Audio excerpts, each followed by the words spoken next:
mau bertanya tentang khutbah dan tentang Jumat. Apa yang harus kami lakukan sebelum sholat Jumat sesuai dengan sunnah saat masuk masjid? Terima kasih. Saat masuk ke masjid sesuai dengan sunnah apa yang dilakukan. Pertama, sebelum masuk masjid, yang diminta oleh Quran adalah mempersiapkan diri. Mempersiapkan diri. Mari kita lihat misalnya, kita baca dulu ayat di Quran surah ke-62 ayat 39.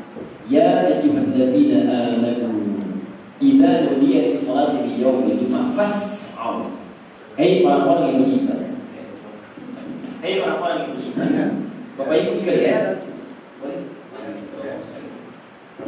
Bapak Ibu sekalian, mohon pahami betul ada rumus ya di Quran.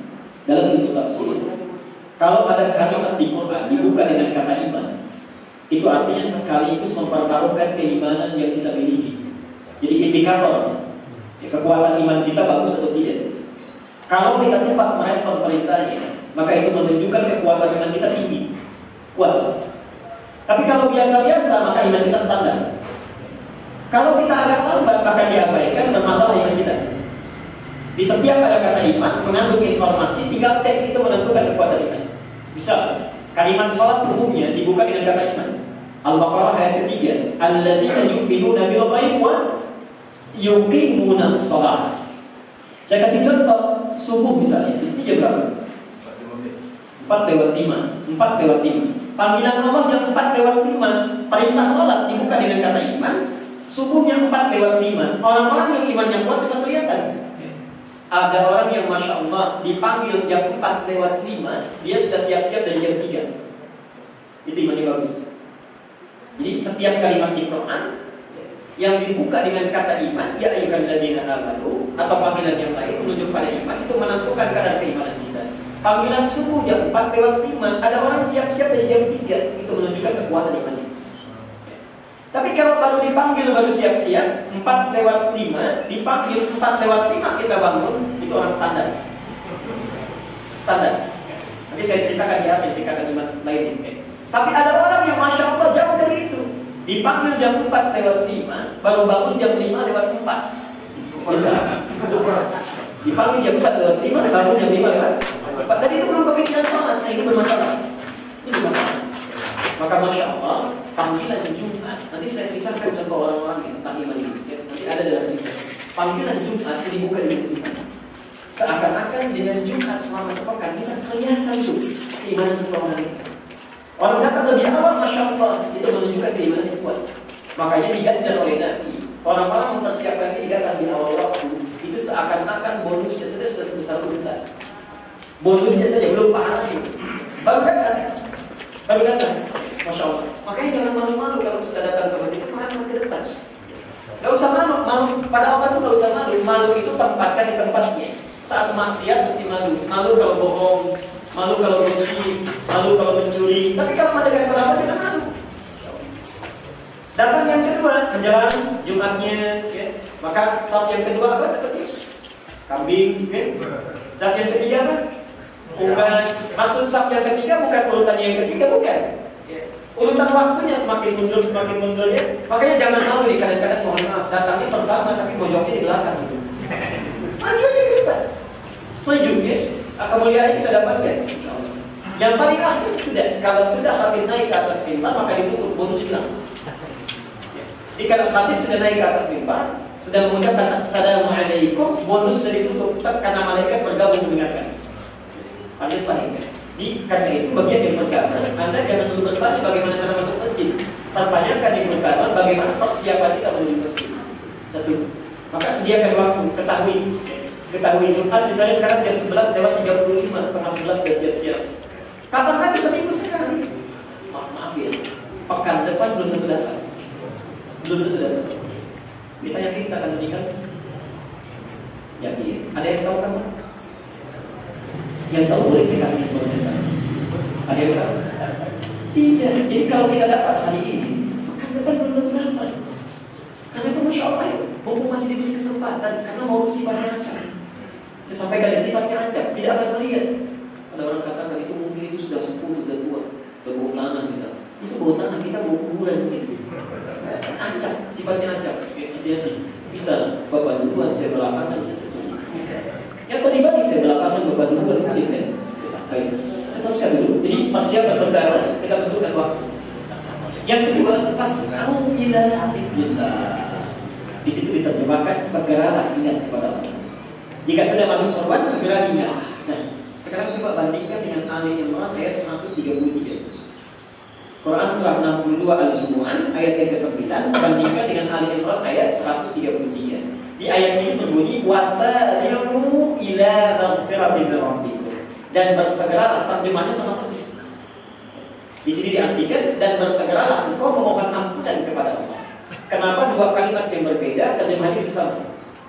Yang satu fas'au bersegera, di Ali Imran wasari'u bersegera. Nah, ini sebetulnya kalau dilihat di bahasa Arab ternyata penekanannya beda. Kalau wasari'u itu artinya segera tanpa fikir-fikir lagi, tanpa persiapan. Maaf, kalau kita ingin taubat kepada Allah, ingin istighfar, jangan ditunda-tunda. Salah sekarang, taubat sekarang. An-Nisa Quran surah 4 ayat ke-17. Innamat taubatu 'ala Allahi lil ladzina ya'maluna as-su'a bi jahalatin tsumma yatubuna min qarib. Orang-orang yang taubat tidak diterima itu saat berbuat salah, istighfar saat itu, taubat dia segera, dia segerakan. Maka saat itu Allah turun. Sifat taubat itu jangan ditunda-tunda. Salah sekarang, taubat sekarang. Anda salah sekarang, nanti aja lah sekalian malam tahajud taubatnya. Ternyata sampai maghrib meninggal. Gak sempat masuk ya. Nah, tapi kalau fas'au dari kata sa'a, artinya segera dengan persiapan. Bersegera dengan persiapan. Saat Allah memanggil kita Jumat, tidak menggunakan kalimat sara'ah. Allah tidak katakan faslimu ila dzikrillah, tapi fas'au, siap-siap berangkat tapi dengan persiapan. Ditafsir di hadis Nabi, berangkat mandi dulu, kenakan pakaian terbaik, insyaallah. Hari raya Jumat menghadap Allah. Anda kalau jam 1:30 menghadap Pak Gubernur pakai pakaian itu apa ganti? Pakai sepatu, pakai sendal.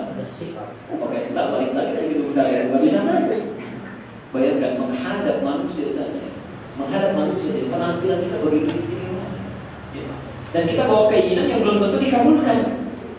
Tapi menghadap Allah yang maha segalanya, salah dimaafkan, dosa diampuni, rezeki dicukupkan, segala dikasih, persiapan kita begitu-begitu saja. Dan kalau nuntut banyaknya luar biasa. Masya Allah.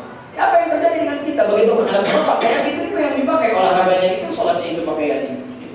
Anda pakai kaos juga, depannya gambar A, belakangnya gambar B, Masya Allah. Ada sesuatu yang harus kita perbaiki. Makanya persiapkan Quran surah ke-7 ayat ke-31. Ya bani Adam khudhu zinatakum inda kulli masjid. Hei anak cucu Adam, setiap Anda akan ke masjid, maksudnya mau sholat, kenakan pakaian terbaik. Kalau nggak percaya silakan Pak Ibu ya. Setiap Bapak Ibu mau sholat, coba pilih pakaian yang terbaik. Kenakan wawunya itu masa sholatnya yang lain dibanding sholat berpenampilan biasa saja. Sebenarnya suka bingung ya. Orang musyrik saja pakaiannya bagus. Coba lihat hari Ahad nanti ada Minggu. Mau musyrik saja ada yang pakai jas, pakai batik, macam-macam, anaknya dikunci, dibawain mainan sampai betah di sana. Musyrik aja pakaiannya bagus. Masa kita yang sudah punya iman menghadap Allah biasa-biasa saja. Ini semua yang kita perbaiki. Sampai kita datang ke masjid, apa yang dilakukan? Langkahkan kaki kanan. Langkahkan kaki kanan. Masuk rumah kita ada aturannya. Masuk rumah Allah pun ada aturannya. Rumah kita ada aturan. Masuk ucapan Assalamualaikum. Hati-hati Bu ya. Di rumah itu ada setan khusus yang nunggu. Di masjid juga ada setannya. Hati-hati. Kalau di rumah namanya dasim. Dasim. Perempuannya dasiman. Kalau muslim kan musliman, kalau mukmin mukminah, kalau dasim dasiman. Tapi betul hadisnya dasim namanya. Dasim itu terjadi dua. Satu, mengisi ruang yang kosong. Di saat ibu tinggalkan kamar, itu setan langsung masuk. Riwayatnya begitu. Kalau kita masuk, kita ingin usir dia, kita ucapkan Assalamualaikum. Saat kita mengucapkan Assalamualaikum, setan berkata pada kawannya, kita tidak punya tempat menetap saat ini. Dia keluar. Tapi kalau tidak kita ucapkan Assalamualaikum, dia berkata pada kawannya, kita punya tempat menetap di sini. Masuk. Makanya ibu jangan kaget, bapak jangan kaget. Kalau siang-siang kan lewat ruang makan, masuk kamar mandi biasa saja kan? Kenapa malam-malam bisa jadi berubah? Begitu keluar kamar mau ke ruang makan, tiba-tiba perasaan kita gelisah. Mau ke kamar mandi, jangan-jangan ada makhluk di bawah putih, rambutnya gondrong macam-macam kan? cara mengucapnya ucapkan assalam. Syukur-syukur kalau dijawab ya. Di masjid juga sama. Ada setan namanya Hanzam ini punya dua tugas. Kalau di luar masjid, dia menggoda orang sholat. Al-Bukhari nomor hadis 618, Abu Dawud nomor hadis 666. Kata Nabi, perhatikan kalimatnya. Saya bacakan dulu ya di Al-Bukhari nomor hadis 618. Idza udzina, kalau adzan dikumandangkan, farah syaitan wa 'alaihi dharatul. Hanzam akan tadi meninggalkan orang yang akan sholat, meninggalkan manusia sambil terkentut-kentut, bahasa hadis. Ini bahasa metafor. Kalau ada orang kentut, bau, respon kita apa? Biasanya tutup hidung kan? Bau gitu ya. Nah ini ilustrasi setan itu saking bencinya dengan suara adzan, seakan-akan dia berkata kalau adzan ada baunya, saya nggak mau dengar, saya nggak mau cium, dia lari saking bencinya. Makanya jangan heran kalau adzan sudah berkumandang, kita punya teman non muslim dia bisa berkata, Mas sudah adzan, apa nggak salat dulu? Karena setan sudah lari. Faidah tubiba fa'ada. Kalau adzan sudah selesai dikumandangkan, maka dia kembali lagi akan menggoda. Maka jangan heran kalau orang Islam yang menjawab, tenang aja, baru adzan, belum qomat. Balik lagi. Hatta idza uqimat, sampai saat sudah diqomat, dikumandangkan mulai sholat. Perhatikan. Maka setan mulai berkata masuk ke salat saf itu. Udkur kada, ingat ini, ingat itu. Makanya jangan heran saat kita bertakbir, salat itu satu-satunya ibadah yang bisa menjadikan saatnya bersamaan. Yang lupa jadi ingat, yang ingat jadi lupa. Cuma salat. Gak percaya silakan. Saat takbir Allahu Akbar, paham betul itu. Rukuk yang berapa datangnya kan? Alisan belum dapat, macam-macam, kunci motor ada di mana, muncul semua. Belum selesai hadisnya. Hatta la yashkurul musalli kam raqatan tusalli. Sampai-sampai orang salat tidak sadar berapa rakaat sedang menunaikan salat. Apa yang mengalami? Tidak bisa beda itu. Karena itu hati-hati dan di masjid. Kalau Hanzam datang ke masjid, tugasnya ganda. Maaf, menggoda DKM masjid. Hati-hati, menggoda DKM masjid. Karena itu jangan heran kalau masjid belum jadi, yang terlibat banyak ini bantu. Kalau sudah jadi, seringkali muncul persoalan. Karena itu berlindunglah kepada Allah. Karena ini rumah Allah, bukan rumah kita. Makanya di Quran disebut masjid kalau sudah jadi disebut masajid Allah. Al-Baqarah 114. Wa man adzlamu mimman bana'a masajid Allah. At-Taubah 18. Innama ya'muru masajid Allah. Rumahnya Allah. Karena rumahnya Allah, boleh punya aturan. Anda tanyakan bagaimana cara masuknya? Bagaimana sebelum kami naik ke atas mimbar? Maka masuk pertama, langkahkan kaki kanan. Kita ucapkan doa. Apa namanya? Allahumma ftahli abwaaba. Ya Allah, mohon bukakan kepadaku pintu-pintu. Anda masuk lewat satu pintu. Kok minta dibukakan pintu-pintu? Kita masuk lewat satu pintu, Allah berikan 3 pintu. Karena rahmat di Quran itu ada 3 pintu. Satu, ampunan dari dosa yang sudah banyak dilakukan. Banyak sekali. Israf, Quran surah 39 ayat 53. Ada jenis dosa yang namanya israf. Dosa terbagi 5. Satu khata, kesalahan yang belum tentu ada dosanya. Bisa sholat zuhur jam 11.35. Saya sholat jam 12. Salah tidak? Salah. Harusnya 11.35. Tapi dosa tidak? Belum tentu. Mungkin saya tertidur, ada macet di jalan, belum tentu. Nah itu namanya khata. Sifat Allah yang memaafkan orang salah, belum tentu ada dosanya, disebut al-afu. Al-afu. Yang kedua, ada yang disebut dengan zambun. Zambun itu sudah ada dosanya. Terlambat sholat, disengaja terlambat sholat. Sengaja terlambat sholat, salah tidak? Dosa tidak? Dosa. Namanya zambun. Sifat Allah yang mengampuni orang dosa, dosanya masih minim, disebut dengan ghafir. Turun surah ke-40 ayat yang ketiga. Ghafiril dzambi wa qabilit taub. Yang ketiga, sudah terlambat ngajak orang lain enggak sholat. Begitu mau ke masjid dengan adat, dulu adat sholat nomor 2, nomor 1 kita makan dulu. Ya ada orang lain salah tidak? Dosa tidak? Nambah dosanya dari dzambun menjadi dzunubun. Itu pun masih dimaafkan juga. Turun sifat Allah yang ketiga disebut dengan Ghaffar. Quran surah Nuh ayat ke-14. Faqul tustaghfiru rabbakum innahu kana ghaffar. Ditarik dari masjid, ngajak sholat. sudah makan di luar gosip juga, yang sholat digosipin. Tuh lihat tetangga kita, dia terlalu soleh kayaknya. Digosipkan juga, Masya Allah. Salah nggak? Dosa nggak? Tambah lagi namanya zalimun maaf, zulubun maaf zulmi, ada zalimnya. Melarang orang untuk ke masjid sekaligus menggosipkan. Al-Baqarah 114. Wa man azlamu mimman mana'a masajid Allah ayyuzkara fiha. Zulubun maaf zulmi. Saking sayangnya Allah turun yang keempat namanya Ghafur. Yang terakhir. Sudah nggak sholat, ngajak orang nggak sholat, gosipin juga, Masya Allah, sampai mabuk-mabukan juga, dan sebab banyak dilakukan. Dosanya numpuk. Yang kelima ini disebut dengan israf. Israf itu berlebihan. Orang minum 1 aqua, ini minum 10 aqua. Orang makan 1 mangkok, ini mengambil 5 mangkok.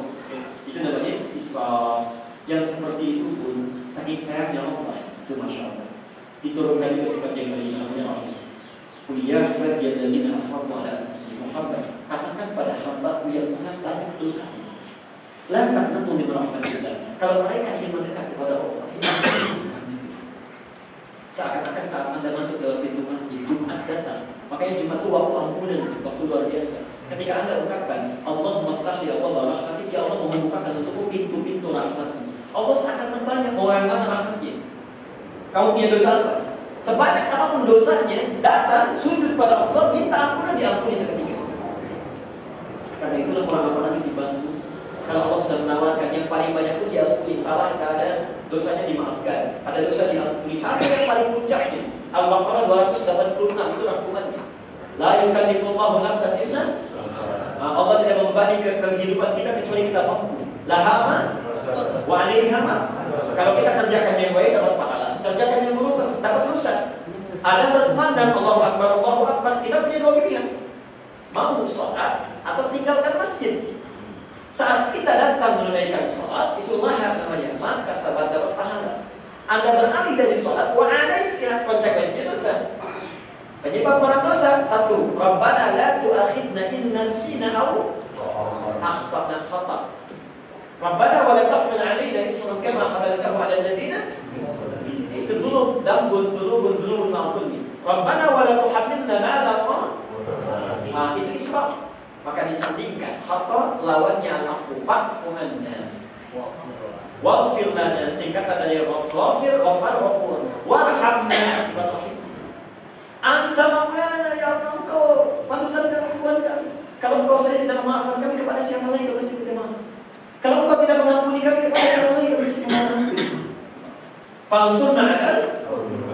Ya Allah, kalau engkau sudah ampuni kami, maka tolong kami supaya tidak diracuni lagi, menjauh dari rahmat.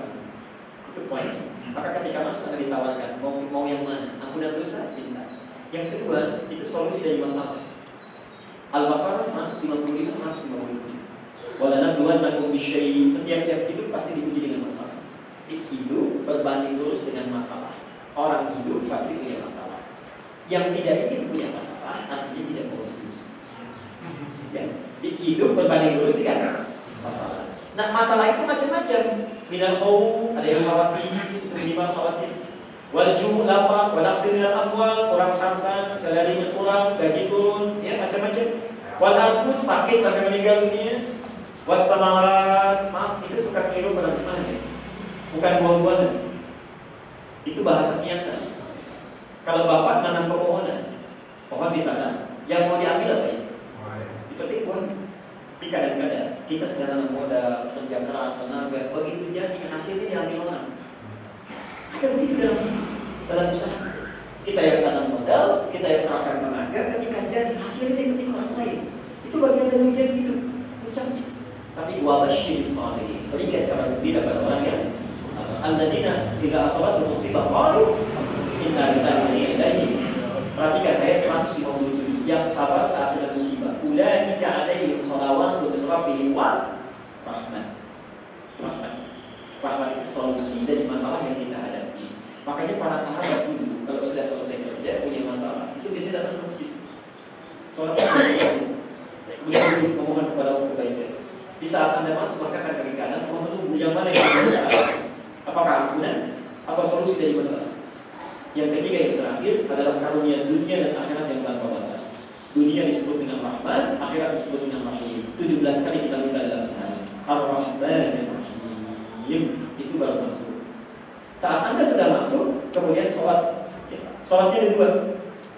Yang pertama, bisa tahiyatul masjid saja.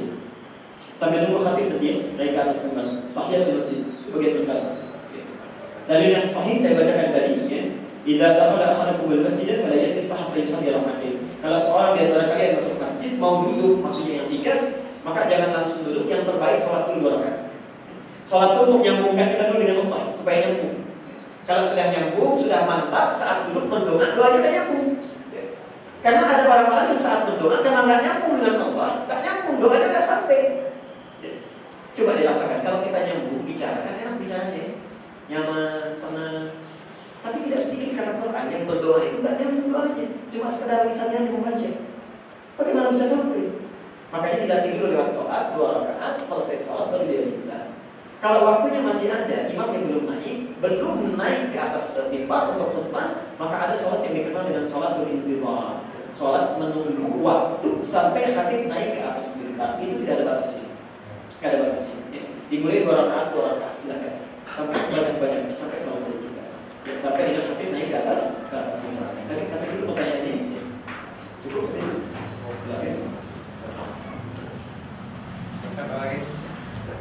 Kalau dia